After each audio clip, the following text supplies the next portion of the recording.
সংবাদ সবাইকে স্বাগত জানাচ্ছি। আমি ফিরোজ তোহা। শুরুতেই সংবাদ শিরোনাম। বাংলাদেশের সর্বশেষ গুরুত্বপূর্ণ আপডেট সংবাদে আপনাকে স্বাগত। শুরুতেই সংবাদ শিরোনাম, পরে বিস্তারিত।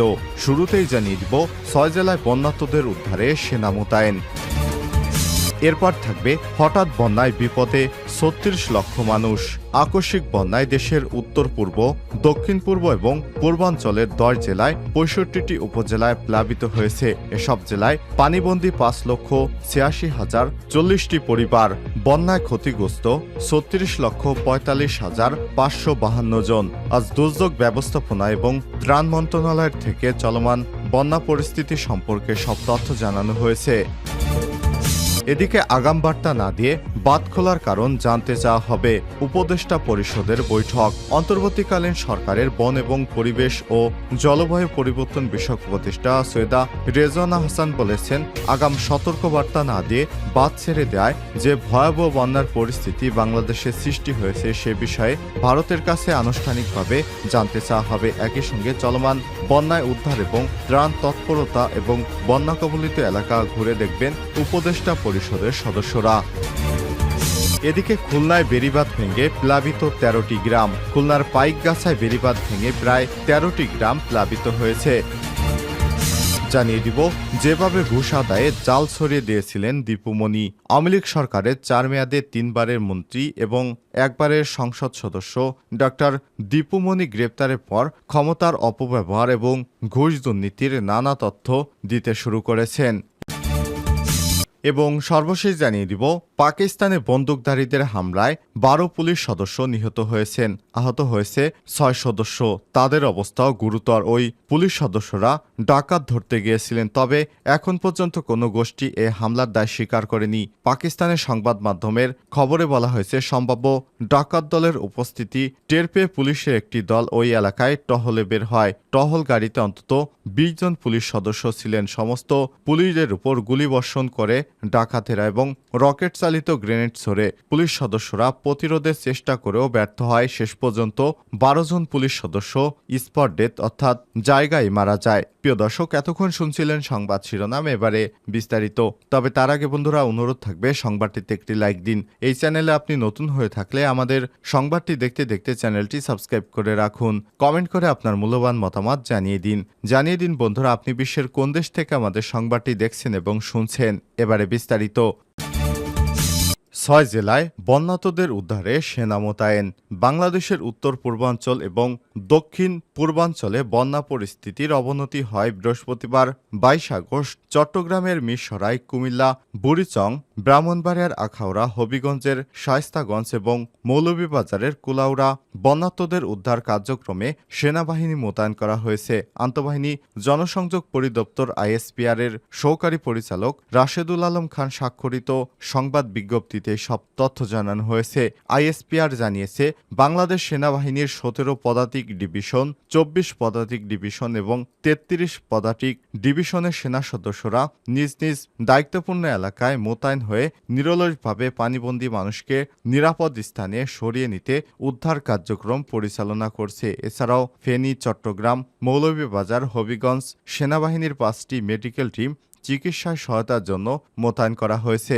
এতে বলা হয়েছে, 21 আগস্ট থেকে বাংলাদেশ সেনাবাহিনীর 33 পদাতিক ডিভিশন সেনা সদস্যগণ ফেনী জেলার পরশুরাম এবং ফুলগাজী উপজেলায় বন্যা দুর্গতদের উদ্ধারে মোতায়েন রয়েছে। বাংলাদেশ সেনাবাহিনী বন্যা কবলিত জেলাসমূহে এ পর্যন্ত আনুমানিক 6,000 বন্যা দুর্গত ব্যক্তিকে উদ্ধার করে বিভিন্ন আশ্রয় কেন্দ্রে প্রেরণ করেছে। পাশাপাশি বন্যার্তদের মাঝে ত্রাণ এবং খাদ্য বিতরণ চলমান রয়েছে। এছাড়াও বাংলাদেশ সেনাবাহিনীর অন্যান্য ফরমেশন সমূহ নিজস্ব দায়িত্বপূর্ণ এলাকায় বন্যা পরিস্থিতি অত্যন্ত সতর্কতার সাথে পর্যবেক্ষণ করছে।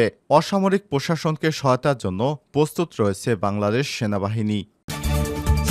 হঠাৎ বন্যায় বিপদে 36 লাখ মানুষ।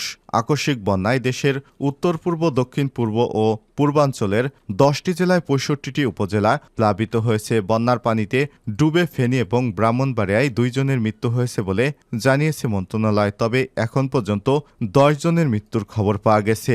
মন্ত্রণালয়ের তথ্য অনুযায়ী গত 20 আগস্ট থেকে বন্যা পরিস্থিতি সৃষ্টি হয় কুমিল্লা, ব্রাহ্মণবাড়িয়া, ফেনী, চট্টগ্রাম, খাগড়াছড়ি, নোয়াখালী, লক্ষ্মীপুর, মৌলভীবাজার, হবিগঞ্জ এবং সিলেট জেলার 65 উপজেলা প্লাবিত হয়েছে। মন্ত্রণালয় জানিয়েছে, বন্যা দুর্গত এলাকায় ত্রাণ বিতরণ কার্যক্রম চলমান রয়েছে।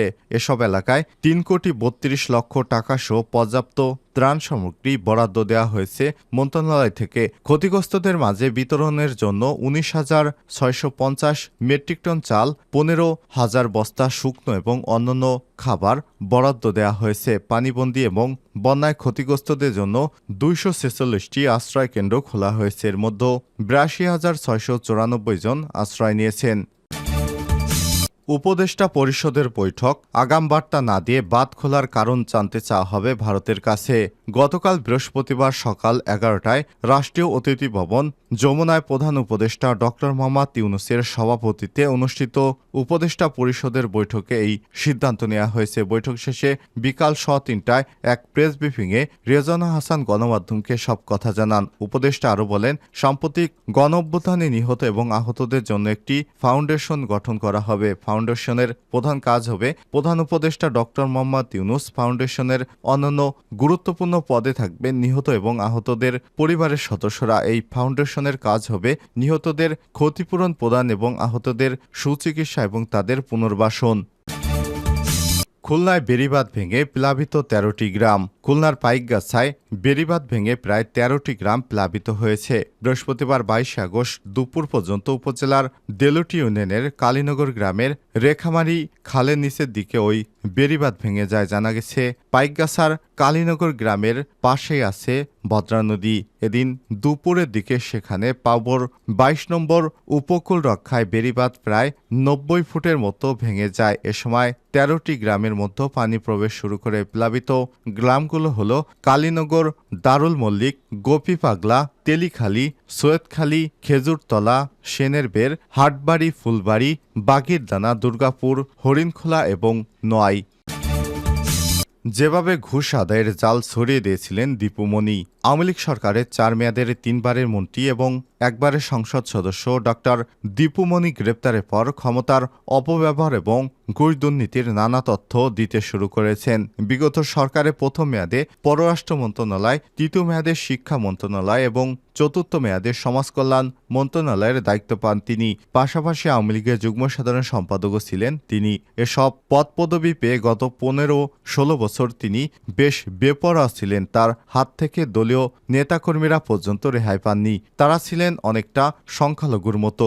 দীপুমণির দুর্নীতি এবং অপকর্মের মূল সহযোগী ছিলেন তার ভাই JR ওয়াদুদ টিপু। টিপুর নেতৃত্বে প্রথমে পররাষ্ট্র মন্ত্রণালয়, পরে শিক্ষা মন্ত্রণালয়ের সিন্ডিকেট গড়ে তোলা হয়। চক্রে চাঁদপুর পুরানবাজার ডিগ্রি কলেজের অধ্যক্ষ রতন কুমার মজুমদারও ছিলেন। আত্মগোপনে থাকা অবস্থায় আইন শৃঙ্খলা রক্ষাকারী বাহিনীর হাতে গ্রেপ্তার হয়ে তিনি এখন রিমান্ডে আছেন। তবে তার ভাই টিপু এবং রতন কুমার এখনও পলাতক। দীপুমণির টাকার মেশিন ছিলেন চাঁদপুরের সদরের লক্ষ্মীপুর ইউনিয়নের সাবেক চেয়ারম্যান সেলিম খান ওরফে চোরা সেলিম। তার মাধ্যমে চাঁদপুরে বালুমহল থেকে হাজার হাজার কোটি টাকা হাতিয়ে নেন দীপুমণি এবং তার ভাই। আওয়ামী লীগ সরকারের পতন হলে চোরা সেলিম এবং তার ছেলে শান্ত খান এলাকা ছেড়ে পালিয়ে যাওয়ার সময় জনতার গণপিটুনিতে মারা যায়। চোরা সেলিমের মৃত্যু নিয়ে চাঁদপুরে নানা রকম আলোচনা আছে। অনেকে ইঙ্গিত করছেন দুর্নীতির পার্টনার চোরা সেলিমকে কৌশলে উত্তেজিত লোকজনকে উস্কে দিয়ে হত্যা করা হয়েছে, যাতে দীপুমণি বা তার ভাইয়ের অবৈধ টাকার সাক্ষী না থাকে।